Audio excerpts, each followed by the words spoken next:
Olá, eu sou Ana Blatnik e vocês são muito bem-vindos ao meu canal, a leitura do livro Tudo Passa, capítulo 8, que se chama Na Prisão.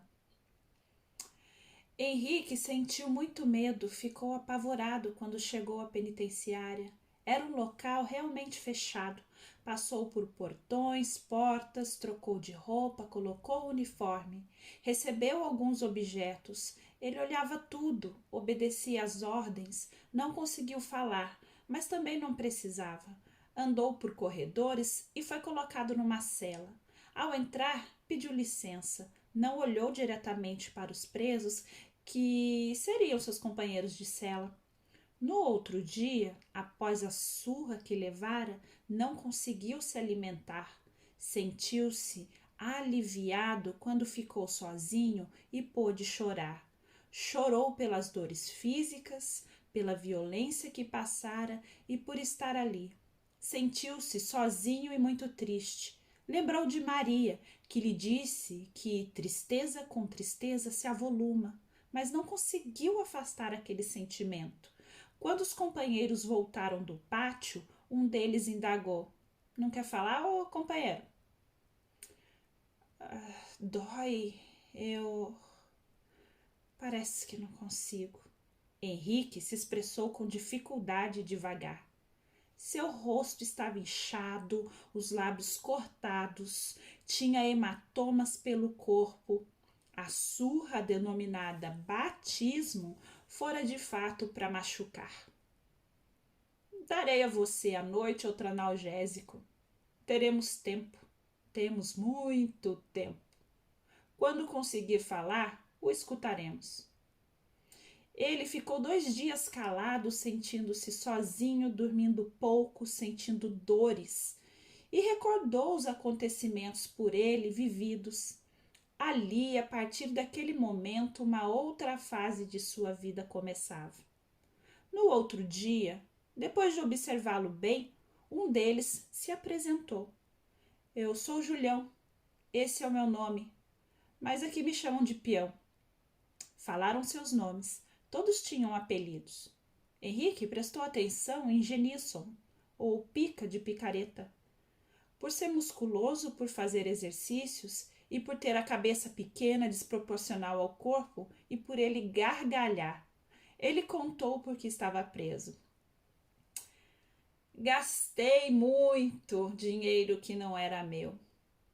Gostei de uma bicicleta de um cara aí. Quis comprá-la. Ele não quis vender. Eu penso que foi por eu ter fama de não pagar, né? Resolvi tomar a bicicleta dele, mas o homem reagiu, pegou uma pedra e ia acertar a minha cabeça. Mas eu, esperto, desviei e recebi o golpe no ombro. Aí me enfezei. Peguei ele pelo pescoço e sufoquei ele. Mas ele morreu.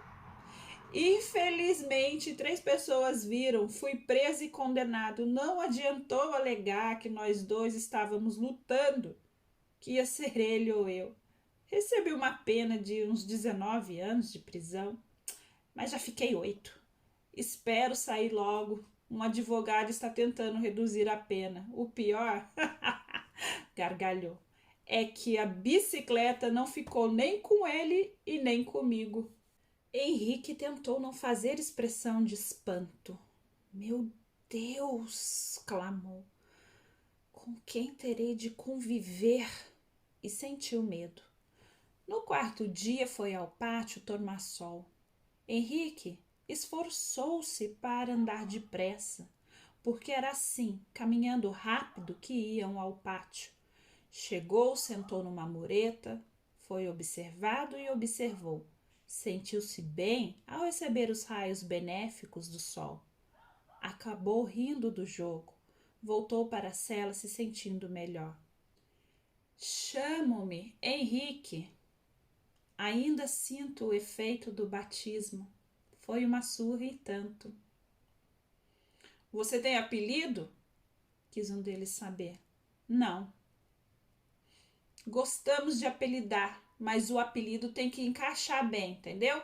Vamos ver como o apelidamos. Na minha casa E alguns amigos me chamam pelo diminutivo Ike. Henrique sorriu. É bom, chique. Ike, parece com chique. Concordou Henrique, que mesmo doendo o rosto todo, ele sorriu. Você não parece chique, pelo menos com o uniforme, com a farda, como chamamos a vestimenta que usamos aqui. O que vocês acham? Chique, decidiram. Ele contou o que acontecera com ele. Desde os 17 anos trabalhei de enfermeiro, estudei, fiz cursos, trabalhei em 3 hospitais. Sempre gostei da minha profissão. O que aconteceu foi que me apaixonei e a importunei com meus olhares. Um outro homem também fez isso. Eu o vi entrar na casa dela, esperei um pouco. Como não escutei nada, entrei e ele estava lá, caído de bruços. Virei-o e vi que estava ferido, sangrando. Instintivamente tentei estancar o sangue, gritei por ajuda, fui preso em flagrante e condenado. Depois, em muitas vezes em que Henrique contou, foi detalhando o que tinha ocorrido com ele e passou a falar dos fatos ocorridos nos hospitais. Chique, você conta histórias tristes de doenças e doentes. Eles contavam piadas que Henrique não estava acostumado a escutar, que não gostava, mas ria. Eles falavam termos chulos e palavrões, porém, do modo deles, eram amigos. Chique, você é macumbeiro, feiticeiro, algo assim? Julião, o peão, perguntou. Não, não sou, respondeu convicto.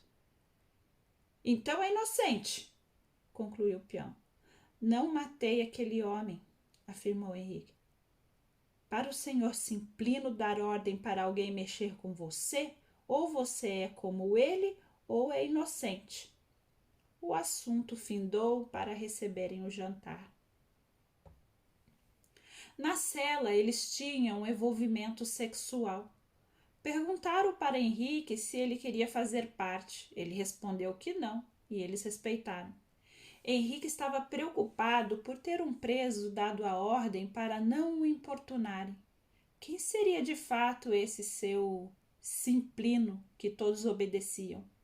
Por que ele dera tal ordem? O que ele poderia querer dele? O quê? Não conseguiu resposta. Queria entender. Não sabia se deveria se preocupar e ter mais medo. E, tomando sol no pátio, Peão sentou-se ao seu lado. Aproveitando que os dois estavam mais isolados, perguntou: Peão, por favor, me responda. Quem é esse senhor Simplino? Ele manda aqui? Não vem ao pátio? Chique, você é educado. Gosto quando me pede, por favor.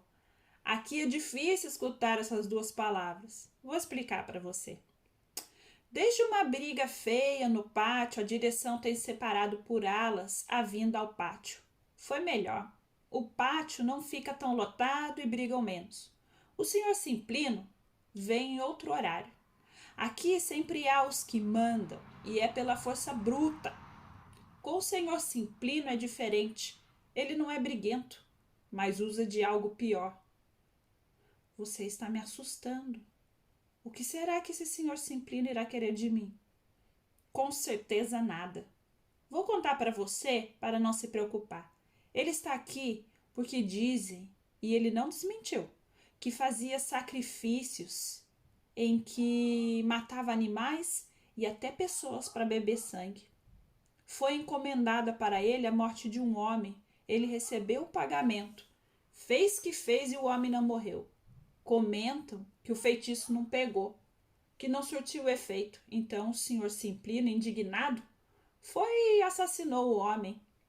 Só que esse comerciante, com receio de ser morto, fizera algumas armadilhas e se cercou de segurança.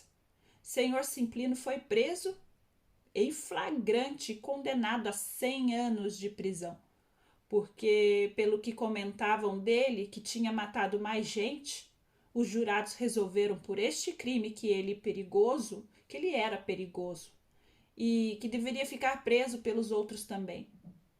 Ele raramente dá ordens por aqui, mas quando dá, todos têm medo e obedecem. Ele já matou aqui.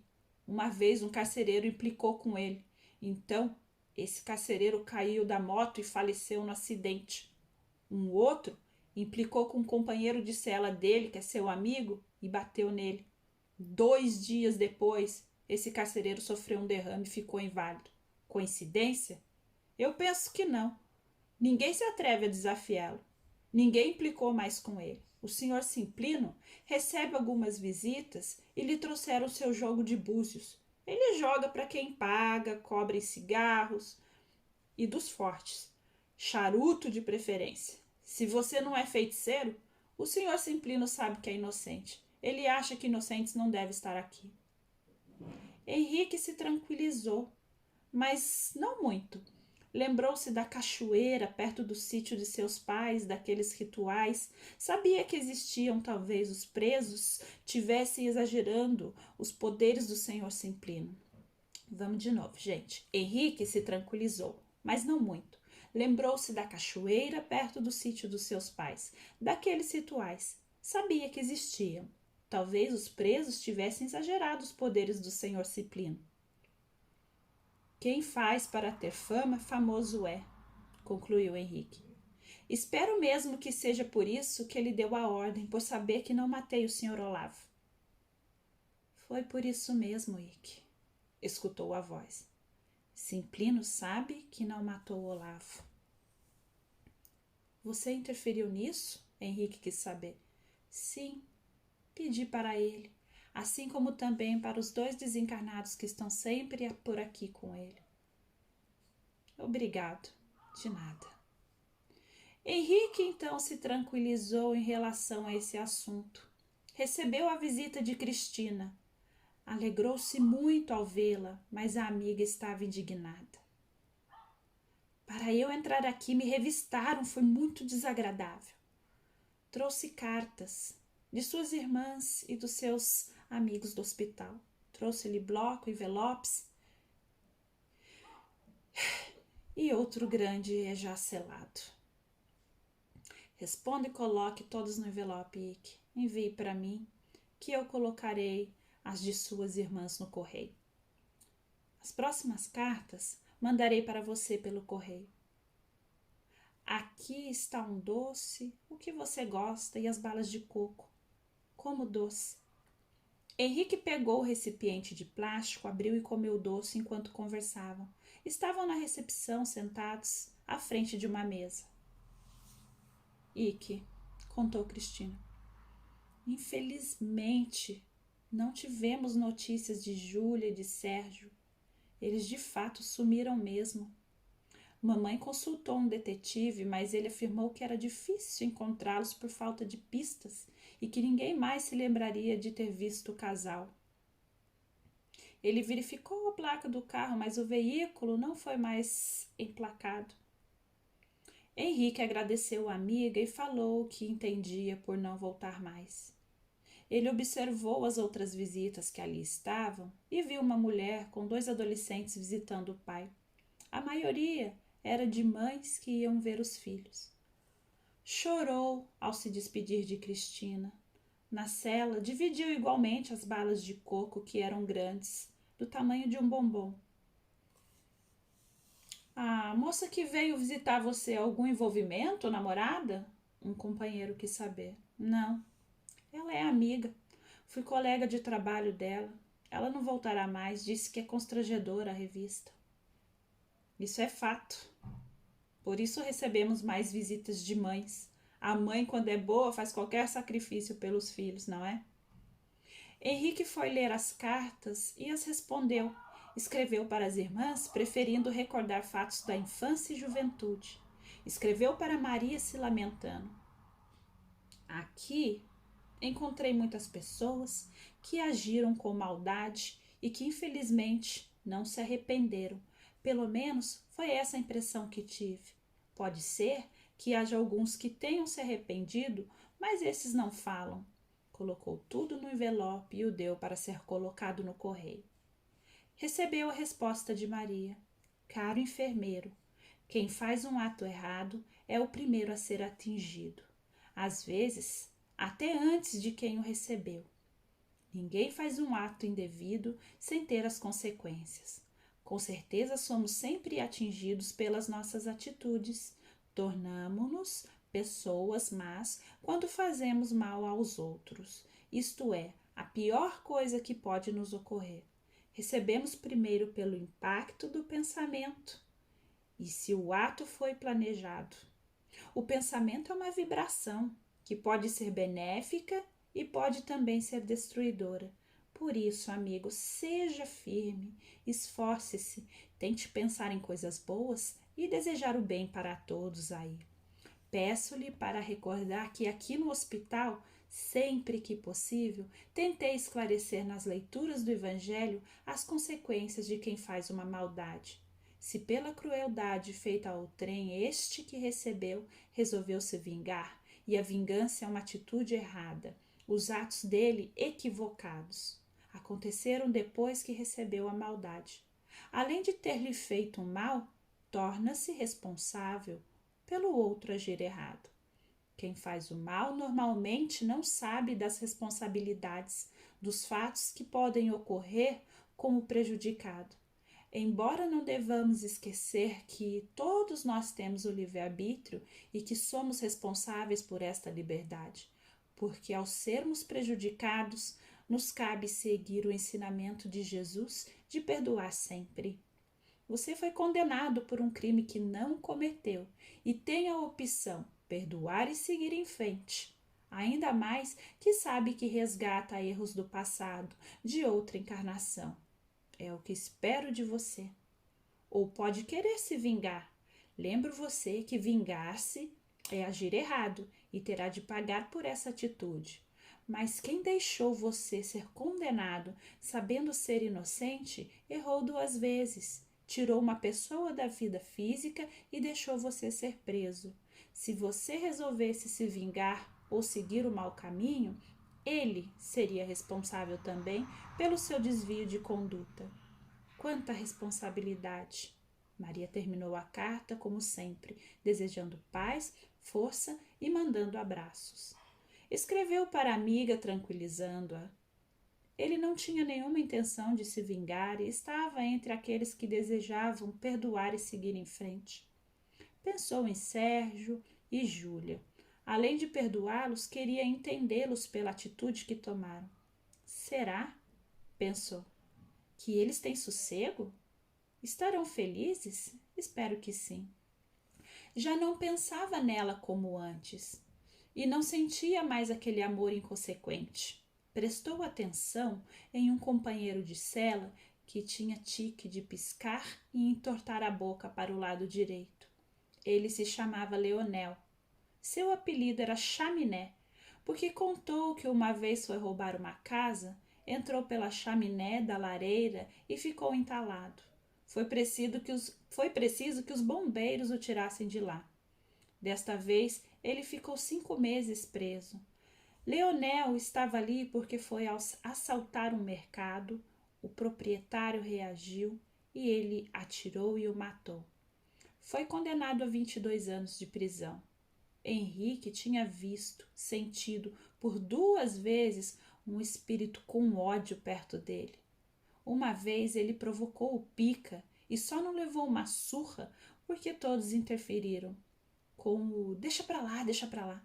Escutou Frei Arthur perto dele naquela noite enquanto orava. Vós, quem é o espírito que senti perto de Leonel? Infelizmente, é o antigo dono do mercado que foi por Leonel assassinado. Ele não aceitou a desencarnação e, com ódio, tenta se vingar. Este desencarnado está cursando a escola de vingadores no umbral, onde está aprendendo a obsediar. Este caso ilustra bem o que Maria lhe escreveu.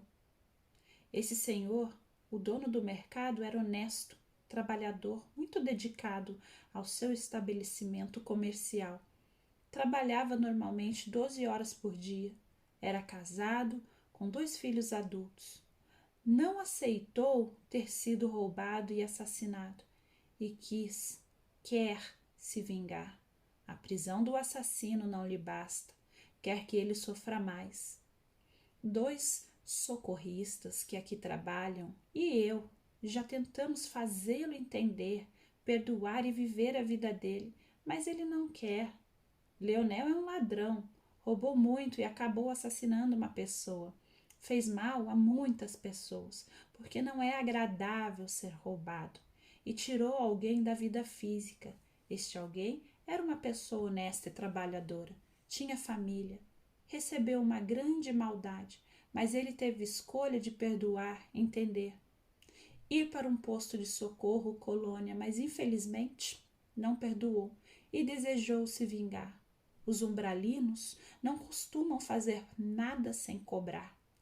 Ele, para aprender, teve e tem de fazer favores que são maldades. Leonel não somente fez uma maldade para este senhor, fez mais, o fez ser mal, agir errado. Espero que consigamos fazer que esse agora está como obsessor entender e não se vingar mais. Eu o assassinei e você também, pelo livre-arbítrio, teve a escolha de se vingar ou perdoar. Henrique entendeu. Espero, meu amigo, que siga meu exemplo. Não perdoar somente traz sofrimento, enquanto perdoar traz a paz. Você não somente me perdoou, como me amou, ajudou e tem me ajudado. Obrigado. Concluímos que o exemplo é importante, tanto ao ruim como ao bom. Na escola do umbral, esse ex-comerciante aprende a agir errado. Poderia ter ido ficar lá com espíritos bons e aprender a fazer o bem. Durma, Rick, e não se envolva diretamente. Haja como a maioria fez hoje, não os deixando brigar. Boa noite. E Henrique adormeceu. Ai, essa rotina mata, que sufoco, que tristeza. Eram expressões que se escutavam sempre por ali. Ninguém dormia bem, talvez por não cansarem o corpo. Falavam muito de si. Edgar contou. Tinha um emprego razoável, era casado e tinha 2 filhas. Então, minha mulher quis a separação. Disse que não me amava mais, que eu não ligava para ela. Me acusou de tantas coisas, a maioria indevida. Concluí que se apaixonara por outro. Tentei de tudo, mudei e comprei presentes para ela, mas ela continuou querendo se separar. Num desespero, a matei com facadas. Resultado, deixei minhas filhas órfãs, a mãe morreu e eu, o pai, vim para a prisão, condenado a 18 anos. O juiz deu guarda das minhas filhas para os avós maternos. Contaram para ela que nós 2, pai e mãe, falecemos no acidente de carro. Meus pais as visitam e resolveram confirmar essa versão, porque pensando nas meninas, concluíram que era melhor. Meus pais ajudam com dinheiro os outros avós e dão presentes para elas. Meus sogros me odeiam por ter matado a filha deles, é óbvio, mas cuidou bem das minhas filhas. Um amigo meu, padrinho de uma das filhas, as visita e escondido tirou foto delas e me mandou. Eu me pergunto sem parar, por que fiz isso? Por que matei? Deixei as minhas filhas comigo preso, sem pai e mãe. Deveria ter me esperado e separado. Mesmo as meninas tendo ficado com ela, poderia vê-las, participar da vida das 2. O pior é que ainda amo minha ex-mulher. Às vezes parece que sinto ela perto e que ela me odeia, não me perdoa. Penso que seu rancor é mais por ter deixado as filhas. Minhas meninas têm casa, nada lhes falta de material, mas não é a mesma coisa. É difícil não ter pai e mãe. Eu sofro por ter deixado minhas garotinhas órfãs, por uma estupidez, por não aceitar perder. Causei muito sofrimento a mim, às filhas, aos meus pais, aos meus sogros e a ela, que morreu jovem querendo viver.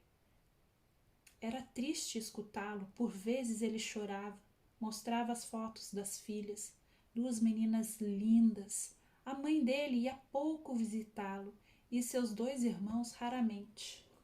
respondiam suas cartas. Julião Peão gostava de falar e refazer seus planos, o que iria fazer quando saísse da prisão, e gostava de escutar opiniões.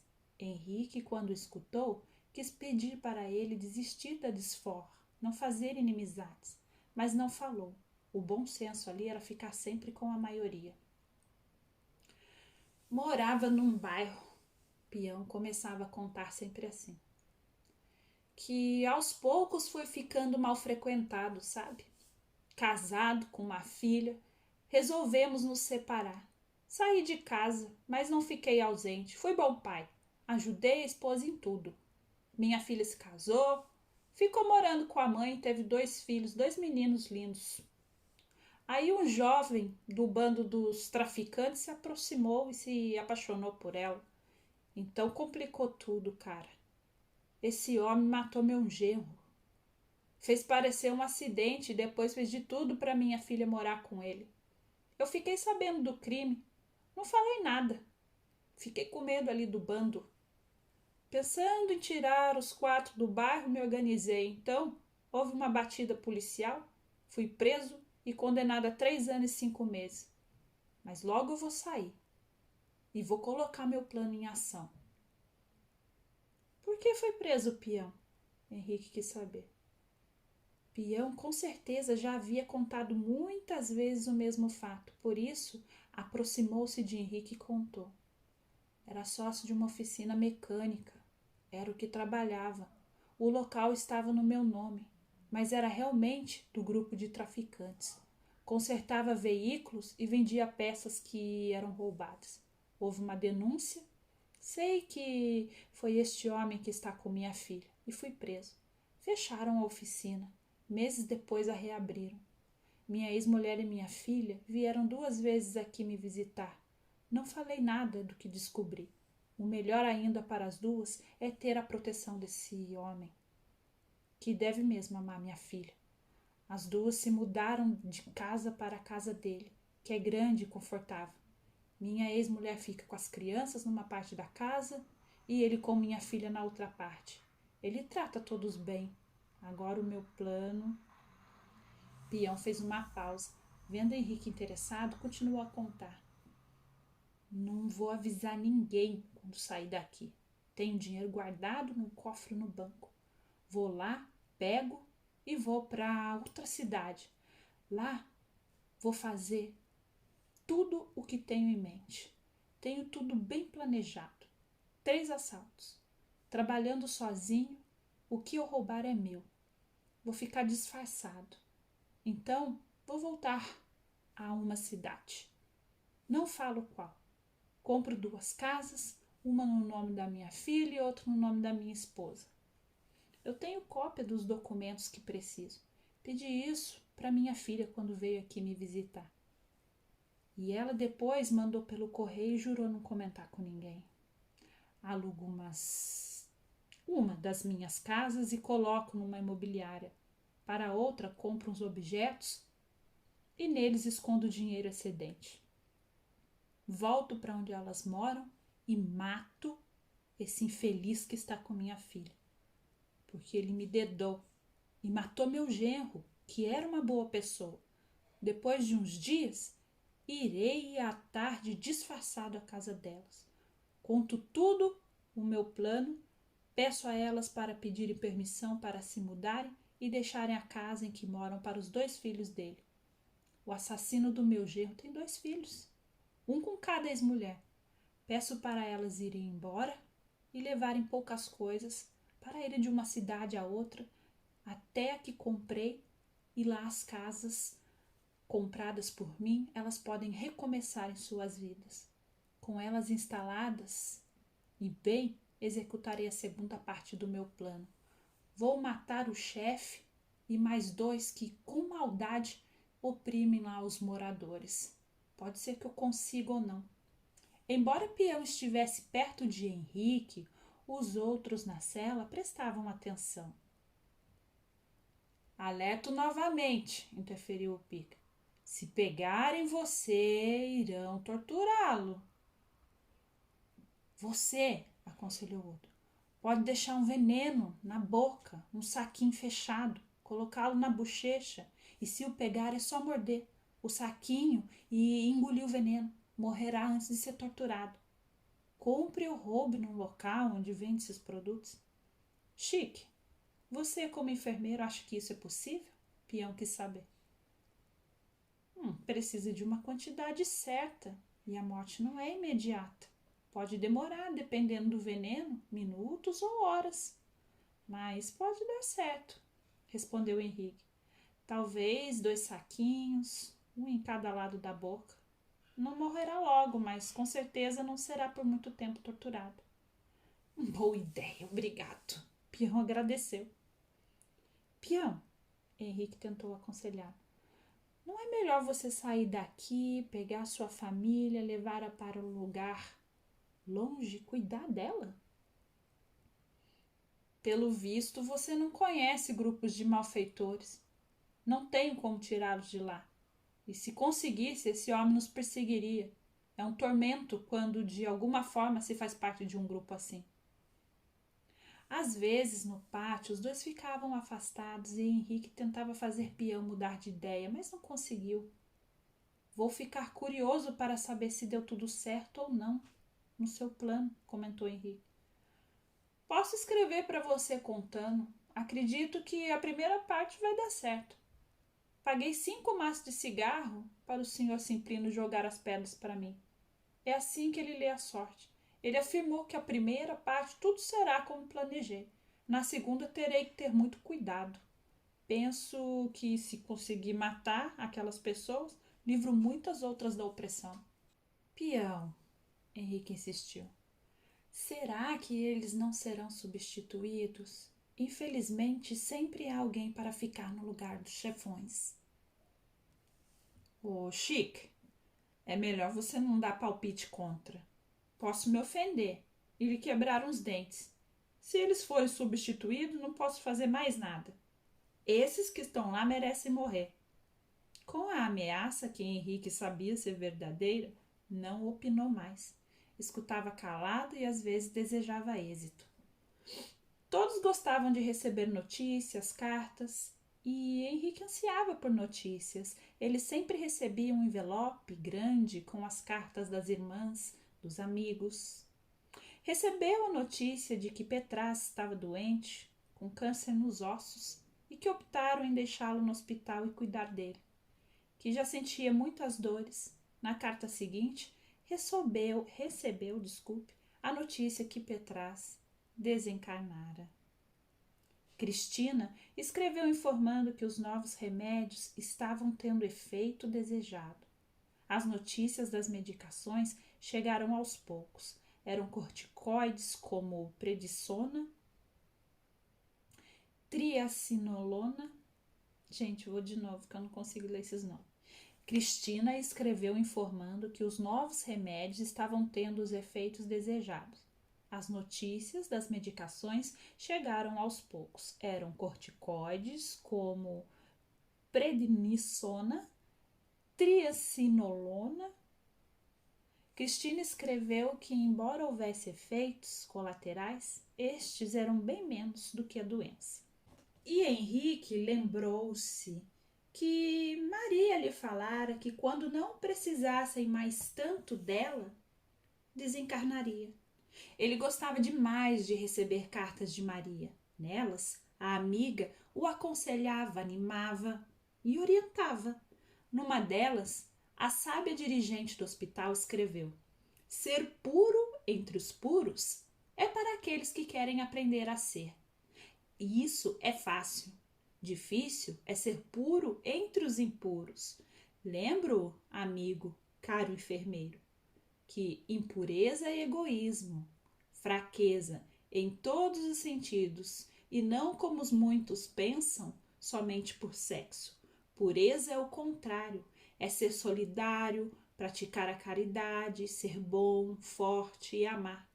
Impuros são todos egoístas, e quando dizemos espíritos impuros, nos referimos a desencarnados que continuam egoístas, obsessores que procuram sugar, vampirizar energias de encarnados e às vezes querendo apoderar-se de seus corpos, levando-os a se desequilibrar.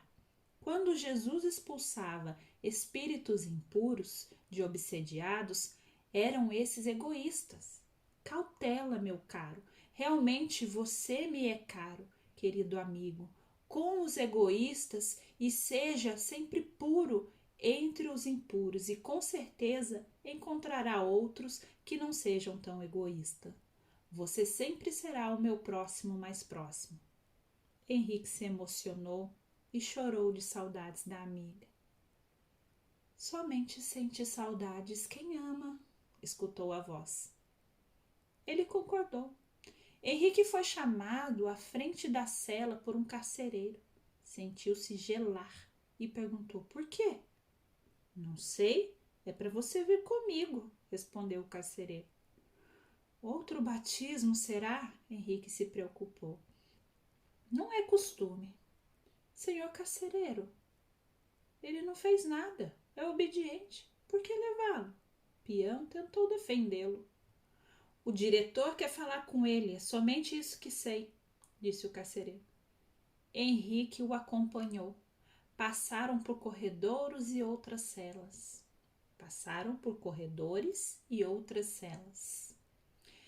Bem, se é para levar o traçur, não posso fazer nada, concluiu Henrique.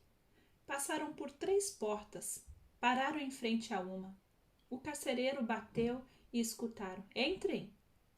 Henrique entrou e viu 2 homens, um sentado em frente a uma escrivaninha e outro de jaleco branco numa cadeira ao lado. O que estava à frente da mesa perguntou: Você é o Henrique? Trabalhou como enfermeiro? Esteve no hospital do fogo selvagem? Ele ia, após cada pergunta, afirmando com a cabeça. Quando o senhor terminou, ele respondeu: Sim, senhor, sou o Henrique.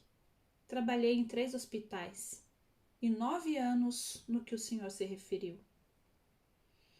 Eu sou o diretor deste lugar, meu rapaz, e esse é o doutor Michel, médico que trabalha aqui. Ele quer receber a ajuda de um enfermeiro. Aceita trabalhar na enfermaria? Sim, claro, aceito. Eu gosto de trabalhar. Está decidido. O diretor interrompeu. Terá uma experiência e se o doutor Michel gostar do seu trabalho, poderá trabalhar com ele. Pode ir com o carcereiro e o doutor até a enfermaria. E o carcereiro os acompanhou. Passaram por portas e chegaram à enfermaria. Venho aqui por 6 horas diárias, de segunda a sexta-feira. 3 vezes no período da manhã e 2 à tarde, explicou o médico. Você trabalhará aqui de 8 a 9 horas, porque limpará o local. Podemos começar. João referiu-se ao carcereiro. Mande entrar o próximo.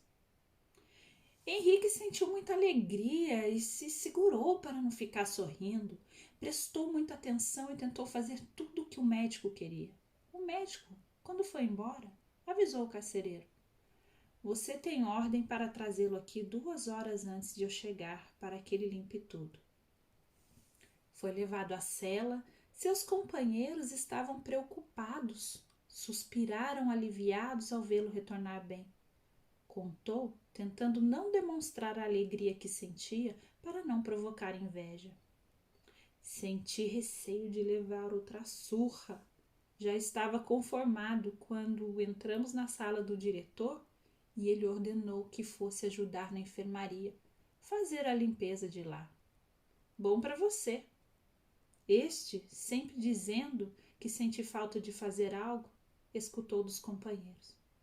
O carcereiro vinha buscá-lo, ele limpava bem a enfermaria, tentou ser rápido e fazer bem feito. Dias depois, já aplicava injeções e fazia curativos. Dr. Michel gostou dele. Sábado e domingo não ia à enfermaria. Recebeu com muita tristeza a notícia que Maria desencarnara. Cristina escreveu que ela e a mãe ficaram muito contentes com os resultados das medicações e que a maioria dos doentes já não precisava ficar mais internada. Ficavam apenas os que, pelo diagnóstico tardio, tinham muitas bolhas. e aqueles que tinham alergia aos remédios e que tinham de tomar analgésicos e antialérgicos fortes. O tratamento poderia ser feito nas casas dos doentes, finalmente. Contou que Maria fora encontrada sentada numa poltrona, com o livro, o Evangelho no colo. Havia desencarnado. Henrique esperou 5 dias para escrever para Cristina. Queria consolá-la, mas como fazê-lo se ele estava sentindo muito a desencarnação de Maria? Embora ele tivesse a certeza de que sua amiga estava bem no plano espiritual. Egoísta, queria ela encarnada para receber sua carta que tanto lhe dava conforto e consolo. Peão foi solto. Antes de sair, despediu-se de todos os companheiros. Desejaram-lhe sorte e ele prometeu escrever para Henrique, contando o que conseguira fazer. Foi ocupar a vaga dele na cela um moço que todos acharam estranho. Ele não foi surrado. O que estranharam mais ainda, ele tinha tiques e rituais. Todas as vezes que entrava ou saía da cela, isto para ir ao pátio. Ele dava 3 pulinhos no pátio. Ficava calado, sentado, parecia orar. Depois caminhava, começando devagar e se apressando, até seu caminhar ser rápido. À tardinha, ajoelhava-se e orava, abaixava o rosto até tocar no chão. Foi depois de dias que falou seu nome e o porquê de estar preso. Fora condenado a 13 anos e já havia ficado 4 anos preso numa delegacia. Contou que matara, porque Deus mandara, um sujeito, um senhor rico, que emprestava dinheiro a juros abusivos e quando não recebia os juros ou dinheiro emprestado, batia nas pessoas ou mandava surrá-las, quebrar a casa. Teve um lar em que colocara fogo. Ele era mau. Você matou porque Deus mandou? Chaminé admirou-se. Sim, foi, respondeu ele. Que religião você segue? Pica perguntou curioso. Nenhuma, sigo Deus. Ora ajoelhado, porque uma vez vi um homem orando assim, achei bonito e o imito. No pátio, longe dele, comentaram. Deus não pode tirar a alma de uma pessoa do corpo. Fazendo isso, a pessoa morre. Por que mandar alguém matar? Isto é desobedecer o mandamento dele. Depois, se Deus tivesse mandado, ele não iria defendê-lo porque está preso? Concluíram que ele era demente e ficaram atentos a ele. Pica contou que na delegacia em que estivera preso, um moço que tinha somente 22 anos fora preso porque matara seu filhinho de 20 dias. O moço contou que na igreja que frequentava, escutara que crianças pequenas, recém-nascidas, ao morrer, iriam para o céu, que era um lugar maravilhoso. Ele pensou e resolveu mandar o filho para o céu, porque na terra estava muito complicado. Seus companheiros de cela não aceitaram e o mataram. Mandaram-no para o céu para ficar com o filho. Mas esse preso, Abel, era pacato, não participava das conversas, não ria das piadas. Colocaram um apelido nele de Caim, mas não o chamava assim. Caim era somente para os comentários longe dele. Henrique esforçava-se para fazer bem o seu trabalho na enfermaria e notou que o Dr. Michel estava gostando do seu serviço. Continuou recebendo cartas, escrevia para as irmãs e muito para Cristina, que contou que o hospital estava parecendo mais um asilo, moradia dos funcionários idosos, de enfermos curados que não tinham para onde ir. Henrique recebeu uma carta de Julião, o peão, que no remetente colocou somente seu nome. Explicou na carta que estava mudando muito, não ficava muito tempo num lugar. Fazia 1 ano e 2 meses que Peão saíra da penitenciária. A carta era de 7 folhas e nela contou suas proezas. Peão escreveu que não avisou ninguém que ia ser solto. Saiu e fez o que planejara. Foi ao banco, pegou o dinheiro que guardara no cofre, fez compras e 3 assaltos. Foi à cidade que escolhera e comprou as 2 casas. Alugou uma e na outra deixou utensílios domésticos e dinheiro escondido. Disfarçou-se de mulher e foi aonde a filha morava. Sabia dos hábitos do homem que estava com ela. Esperou-o. Ele passava de bicicleta numa trilha na mata para fazer exercício. Para ir a este lugar, tinha 2 opções: entrar no bairro ou subir uma encosta pela mata. Foi pela mata, porque conhecia o caminho. Então colocou um fio na trilha e quando ele passou, puxou o fio. Ele caiu da bicicleta, daí bateu com uma pedra na cabeça dele e depois virou seu pescoço. Tirou o fio rápido, desceu a encosta, quando viu 2 homens torturando um terceiro. Sem querer, ele fez barulho e um deles foi ver o que era. Então o atingiu com a faca, matando. Depois surpreendeu o outro torturador e também o matou. O torturado estava muito machucado. Mal pediu para ele o matar e ele o fez. Saiu dali rápido e ficou numa pensão. Cada noite dormia em uma. Não houve comentários sobre aquelas mortes, mas isso não o surpreendeu. O grupo evitava comentários. 5 dias depois, vestido de mulher, no horário de pico em que muitos trabalhadores voltavam do trabalho, ele foi ao bairro, à casa da ex-mulher e da filha. Conversou com elas, contou o que aquele homem fizera e as convenceu a ir embora. Falou para elas pedirem permissão para mudar, dizerem que iam para perto da família. Levaram pouca coisa e deixaram a casa para os 2 filhos dele. Viu os netos dormindo e se despediu delas, pedindo para fazerem o combinado e terem cuidado. Seguiu-as de longe e, quando as viu protegidas, resolveu colocar a segunda parte do plano em ação: matar os bandidos que sempre se safaram da justiça.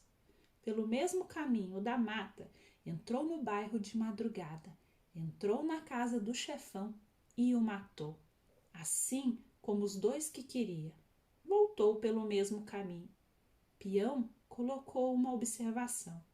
Matou todos com a faca e ficou o tempo todo com os 2 saquinhos de veneno na boca. Fez o caminho de volta e se escondeu. Essas mortes foram divulgadas. Depois de 5 dias, saiu da cidade e foi para longe. Entrou numa mata e, perto de uma cidade, se alojou numa cabana abandonada. Fez dela sua moradia e ali ficou 3 meses sossegado. Quando numa noite era 23 horas, acordou com barulho. Pessoas falando, mulheres chorando e rogando. Com cuidado foi ver o que ocorria. Viu 2 homens que tentavam estuprar 2 moças e um jovem desacordado amarrado no chão.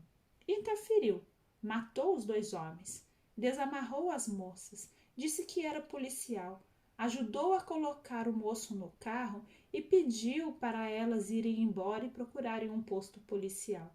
Pegou tudo o que queria da cabana e partiu. Terminou a carta contando que até teria e queria saber notícias de todos, mas não tinha como, que ainda tinha os 2 saquinhos com veneno que não tinha intenção de usar, a não ser que fosse torturado, e que pelas notícias soubera que aqueles 2 estupradores eram criminosos perigosos e que estavam soltos. Disse que agora o destino dele era fazer justiça onde não havia e não era feita. Peão detalhou mais essas proezas e Henrique ficou pensando se era ou não verdade. Porém, ele escutara falatórios de que uns chefões do bairro que Peão citara haviam sido assassinados. Que tristeza, meu Deus, Henrique lamentou. Peão acredita que faz justiça onde a justiça deveria agir. Na falha de uma, outros resolvem agir. Orou por Peão. Concluiu que todos ali tinham suas histórias de erros e sofrimentos, e muitos pensavam como Peão, e planejavam se vingar ou fazer justiça. Isto porque a justiça dos homens, infelizmente, era falha. Com certeza, concluiu, Peão e muitos outros não fariam certos atos equivocados se tivesse realmente justiça. E a justiça era resultado de corrupção, de ações equivocadas daqueles que deveriam proteger todos igualmente. Arrependeu-se por não ter tido coragem de fazer Peão mudar de planos. Não o fiz por medo de ficar sem os dentes, lembrou. Ele sabia que a ameaça não era em vão. Ele sempre cuidava dos dentes. Ia ao dentista e fizeram um bom tratamento antes de visitar a família. Ali escovava bem mais. Desculpem. Ali os escovava bem, mas um dente começou a doer e ele, com uma pinça, tirou a obturação. Ele parou de doer, mas ficou um buraco. Na prisão, se o dente doía, era extraído. Concluiu que penitenciar era um lugar diferente e que ser bom no meio de pessoas que agem errado era difícil. Ele, por vezes, se omitia por medo. Isto entristecia, mas não conseguia agir diferente. Final do capítulo 8. Reviravolta na vida de Henrique, mas para vocês verem que até o que parece que é punição, até o que parece que é uma prova mais pesada do que a gente consegue carregar, muitas das vezes é para nossa edificação, é para nossa evolução, né? Claro que ele não tem como ser feliz num lugar desse de pessoas que cometeram vários erros e terríveis até, mas ali ele já recebeu uma misericórdia, né? Indo trabalhar na enfermaria, ajudando o doutor, podendo destacar o talento dele, o dom dele, que é o de ajudar as pessoas. Amanhã, gente, vamos continuar com a leitura. Desculpem por às vezes gaguejar nas palavras. E eu peço que vocês deixem o like, por favor, né? Se você não é inscrito, se inscreva no canal para me ajudar, porque o meu intuito é colocar mais e mais conteúdos do espiritismo, da espiritualidade para todos nós, tá bom? Namastê, tchau!